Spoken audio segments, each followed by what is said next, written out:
Magandang araw po sa inyong lahat mga ka-review at welcome back dito po sa ating munting channel Pinas News Review kung saan re-reviewin po natin ang mga mahalagang balita dito sa Pilipinas. Mga simpleng komento sa mga issue dito sa Pinas. At eto nga mga ka-review natin, no, grabe, si BP Sara Duterte lang nakakagawa nito. Dilawan na shock, Trillanes na sampulan, pahiya. Alright mga ka-review natin, yan po ang ating aalamin mula po dito kay News PH, yan mga ka-review natin, no? Nasa description po ang full video link ng balitang ito. Mag-subscribe na po kayo kay News PH, yan mga ka-review natin kung bago ka pa lang. At di pa po nakapag-subscribe sa ating munting channel, please don't forget to subscribe.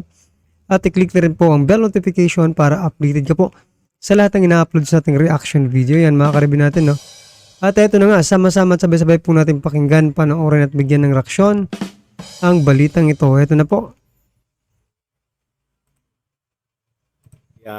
Trillanes po ay bagong akusasyon na naman kay Pangulong Duterte.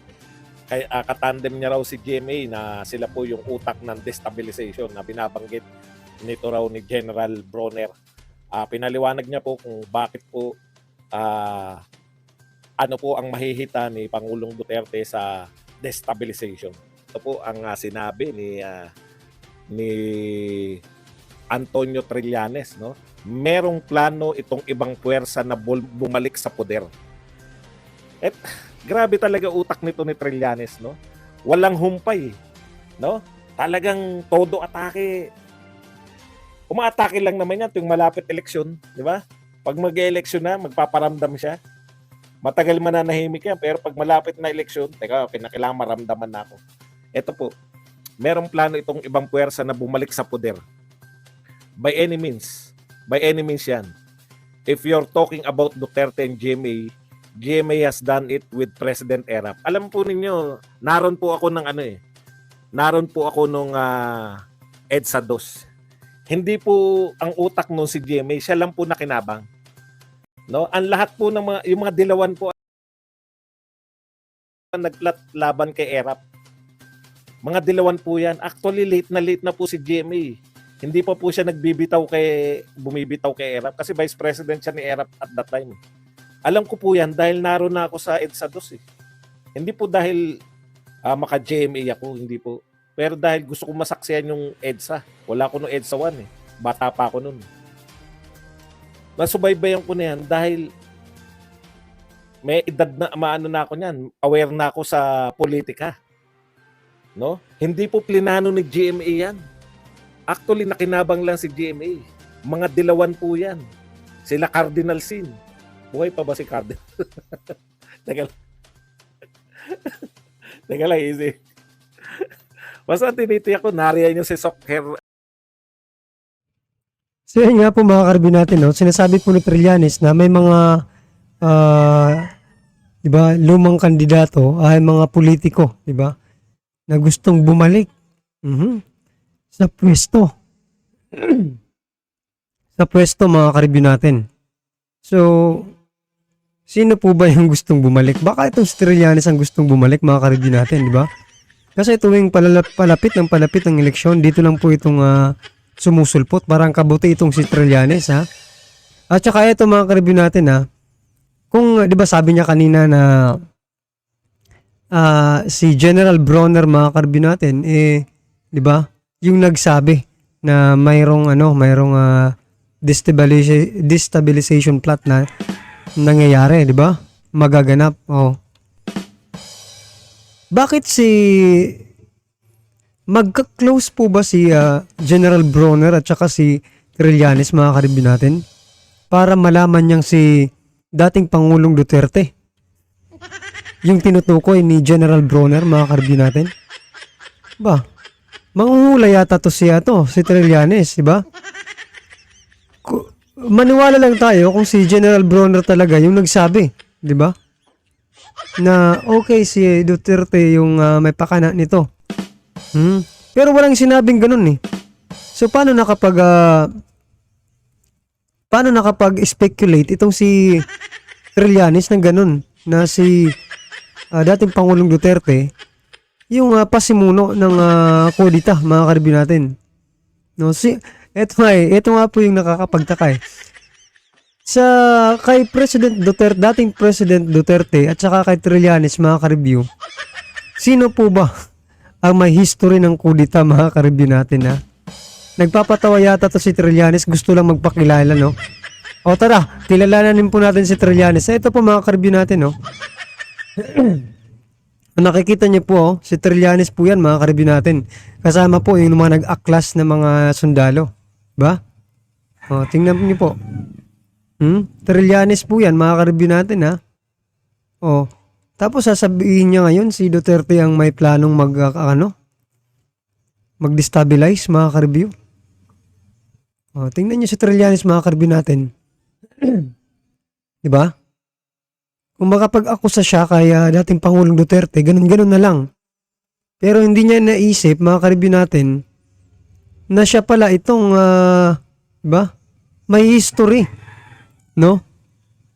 Kasama po siya dyan, mga ka-review natin.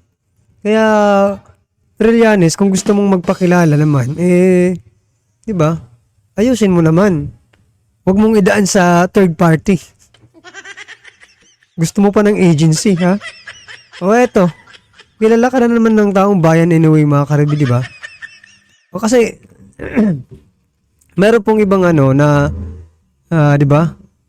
Ipinagtatanggol itong si Trillanes, mga ka-review natin. Well, anyway, karapatan din naman nila yun.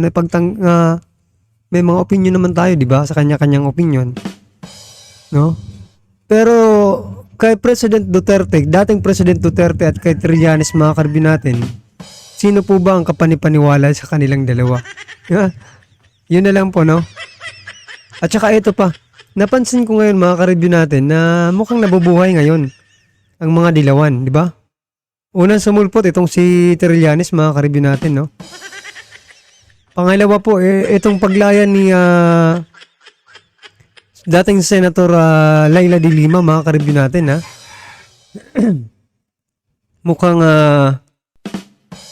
mukhang nabubuhay muli ang mga dilawan sa panahon ngayon, no? Ako napapaisip tuloy ako mga ka-review. Posible ba na kaya lumaya or napalaya or something, basta lumaya itong si de Lima, mga ka-review natin may plano kaya itong tumakbo? Ngayong darating eleksyon na ito? Ano ba, senatorial, mga ka-review? Posible, di ba? Kasi dating senator na ito. Pero mga ka-review natin, pakinggan po natin ang balitang ito. Ito po mga ka-review natin kung sino ba talaga si de Lima. Diba? Mga oligarko po, tsaka mga oligarko nakita ko doon, sila Sobel Ayala nakita ko. Trillanes pala, mga ka-review. So, de Lima kasi, mga ka-review natin, diba? Ano yan napanood natin yan din sa TV na yung, diba? Yung inamin niya nga, diba? Na may relasyon sila ni Dayan, diba? Mga ka-review natin, yung bagman nila. At saka, dun pa lang mga ka-review natin, kung balikan natin yung mga naging hearing na yun, no? Talagang hindi mo naman masasabing scripted, mga ka-review natin, di ba? Kasi sila mismo diba? Nagdi-deny, umaamin, di ba? Parang, bakit kaya bumaliktad nung mga, diba? Yung mga testigo laban dito kaya de Lima. Yun lang po, no? Bakit kaya? Kaya mali yung na si Jemmy yan. Jemmy has done it with President Erap. Wala lang sila magawa. Gusto lang nila mawala si Erap. Nagkataon na Vice President si Jemmy. Patay na. Si Sok. Basta may si BCP kasama dyan sa na yan. Okay. Tapos itong si Duterte, hindi ito nakaranas ng buhay na wala sa poder. Kayo ba naniniwala na gustong-gusto ni Pangulong Duterte na nasa poder lagi siya? Alam niyo ito, real talk . Ang taas po na rating, kung gusto po ni Pangulong Duterte, kung ayaw niya talaga magretiro, pwede po siyang tumakbong senador noong 2022, di ba? Pinatatakbo natin siya na tumakbong senador. Hindi po ako naniniwala rito na gustong bumalik sa poder. Hindi yan makahinga until makabalik sa poder. Plus the fact na under threat siya, o dito na siya nasira, no? Plus the fact na under threat siya ng ICC case. So it's a matter of survival for him and physical freedom. Yan, inakusahan niya to sila BP Sara, si Duterte, si GMA, particular yung dalawa, si GMA at si Pangulong Duterte ng destabilization. Ikaw lang yung naniniwala sa kwento mo. Hindi pa rin namin makakalimutan yung bikoy-bikoy niyo. Ang galing niya magkwento, no? Ang galing niyang gumawa ng kwento. Believe din ako sa mga nag-i-interview rito. Ang tatalino. Yan si Ed Lingaw. O, di ba Ed Lingaw, mahilig kang yung mga fact check. Bakit hindi mo kaya sa ini-interview mo na itama yung mga pinagsasabi niya? Okay. Meaning mo ba nang gusto nilang bumalik ng poder, iupo nila si BP Sara? Yun ba? Kaya nagdi-destabilization plot para maupo si BP Sara? Yun ba? Paulit-ulit na kami rito. Kung gusto ng posisyon ni Pangulong Duterte, pwede. Pwede siyang tumakbo na senador. Mananalo siya, baka nag-number 1 pa yan. Kung gusto ni BP Sara na nakaposisyon, bakit niya pahihirapan yung sarili niya, tatakbo ng Vice President, tapos pag-iisipan yung presidente para palayasin, para siya yung maging presidente? Pwede naman siyang maging presidente kung tumakbo siyang presidente. Hindi nyo kami mapapaikot yan. Hirap na hirap kaming kumbinsin yan. Ilang rally, ilang buong Pilipinas, ran-sararan. Hindi nyo pa rin ba naiintindihan? Si Sara Duterte, anak siya ng presidente at that time. Very qualified, pinaka-popular, number 1 sa rating. Kung gusto niya talagang maging presidente, hindi po siya dadaan dito sa mahirap. Hindi naman mga bobo mga Pilipino. Pwede po siyang manalo talaga. Ang laki ng chance niyang manalo. O yung ICC. Sabagay, hindi mo masisisi si Trillanes na umasa sa ICC. No? Kasi ang ICC, siya kasi nagreklamo dun eh. Hindi po ba? Nakakahiya po na walang mangyari sa reklamo niya. Siya yung nagreklamo sa ICC, kaya pinagpipilitan niya yan. May threat po ba baka nga hindi na kayo iniintindi baka nga hindi na kayo iniintindi ng ICC ngayon. Dahil malaki po ang problema ng ICC. Marami pong mga bansa, marami pong mga grupo na sumisigaw sa ICC ngayon. Anong gagawin ninyo sa Israel war na yan? ICC. Dito kasi sa may Ukraine, nakapag-issue sila ng warrant of arrest kay Vladimir Putin. Pero marami nagtatanong, wala kayong gagawin dyan sa Israel issue? Sa gera sa Israel at Hamas? Ang daming atrocities. Well, anyway mga karbi natin, yung main focus po natin dito is about kay Trillanes, no?